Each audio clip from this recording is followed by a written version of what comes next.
Toxins are everywhere. Can you hear it? It's even in your home, in your bodies, in the foods. They're everywhere. I'm Denise Noyer-Erez, and I'm lovingly known as the Fertility Godmother. So come grab your tea and join me as we talk about ways that you can start decreasing the toxins that are in your environment and that are in your body. So let's just take it one step at a time, because I don't know about you, but it can be quite overwhelming to think about everything that is around us that is toxic, that can impact your fertility, right? It impacts not our health, our reproductive health, our hormone balance, and it's going to impact your fertility. So the things that you can do to really minimize the amount of toxins, let's try to get rid of the noise pollution. Can you hear that? Can you guys hear that noise pollution, or is it just me that can hear it? I never know how sensitive this microphone is, but noise pollution, that affects how you feel, right? It affects, at least for me, I tend to be, I guess I'm a little more sensitive to things, but noise pollution can irritate my mind. Yes, you do. You hear it. Is it annoying? Should I try to find another spot? Or are you okay? But like I realize we have this wonderful fountain in our backyard, just kind of diversion, and it's beautiful to look at, but it's very, very loud. And after a while, I start to get, oh, thank you, Deepa. Thank you for letting me know it's okay.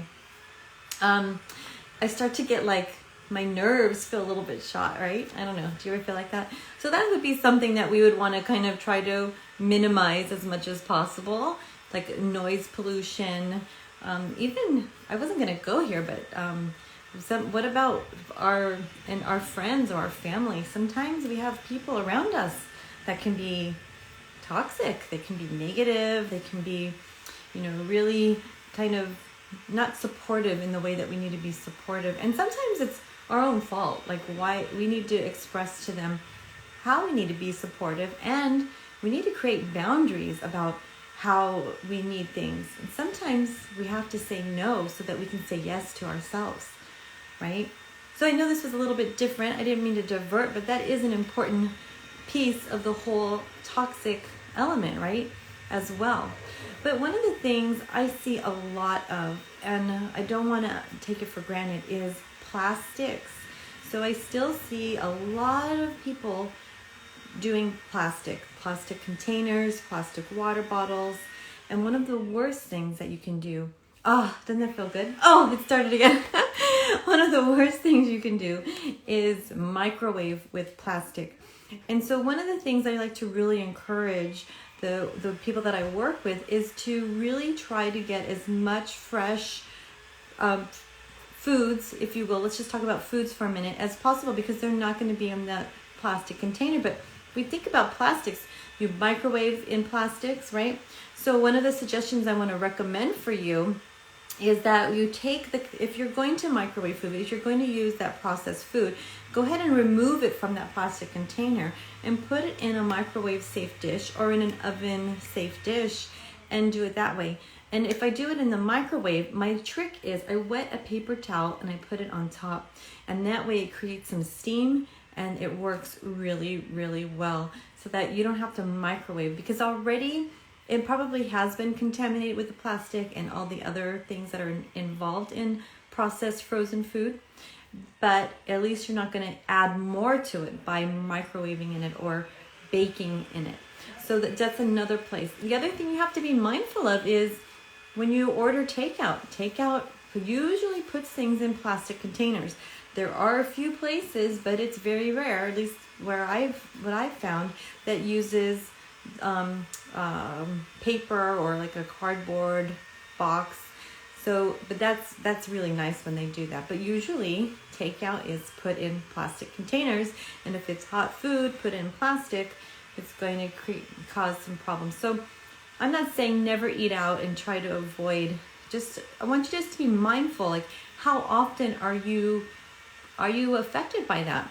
I just wanted to choose one thing that I see is really a big concern. And the problem that with the plastics is what's inside is that gets into our body, disrupts our endocrine system. And that disruption, those toxins, it's the PCBs, they stay, or BPA, BPAs, the bipolyphenols, they stay in our body and they stay in our fat cells. That's where they like to nestle. And they also like to attach to the ovaries and to the uterus. So getting rid of them and eliminating them and minimizing them as much as possible will affect your fertility. So that is one of the reasons why, of the many reasons, it's so important to just decrease as many plastics as you can and just start to pay attention to how often you're exposed to plastics. It's going to absolutely be impossible to avoid. So don't set that the standard, because that will just stress you out. I don't want you to be stressed out about that. I want you just to be really mindful about it and try to eliminate or minimize them as much as possible. We went to a hotel over the weekend, and of course they serve everything is in plastic water bottles. And I think about it. I do. I think about it, okay. And now this week, I want to make sure that I am extra clear, right? You know what, Momo, you know what I'm talking about? Momo Fashionista. So it's really important just to kind of be aware, because they accumulate, these toxins, they'll accumulate in your body.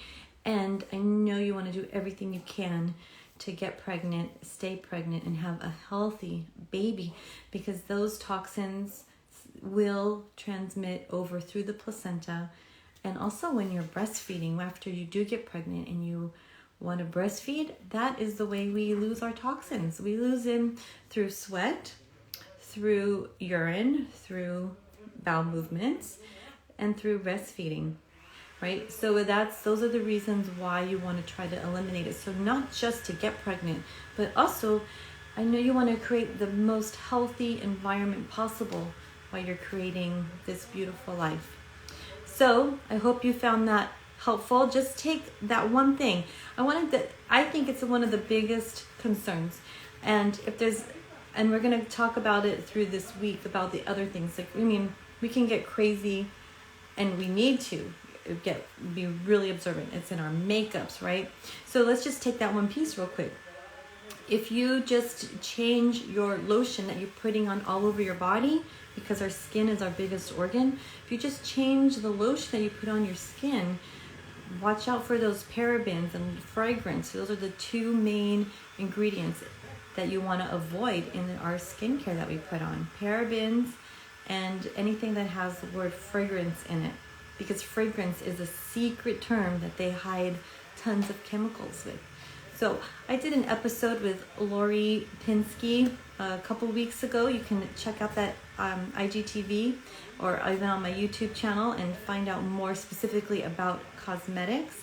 But one little quick tip for you is to just change and make sure you're putting on healthy products that don't have those chemicals in it. You'll also feel the difference, which is going to be really nice for you, even though we think we won't. So there you have it. I just want you to my goal for you today is to start being really mindful about what's around you and how much you're using, and really try to minimize it as much as possible. Throw out those plastic containers, get glass containers, try to minimize eating out or take out food in the plastic containers, get rid of plastic bottles, just look at all the plastic around you and minimize it as much as possible. Have a beautiful day, and I'll see you next time.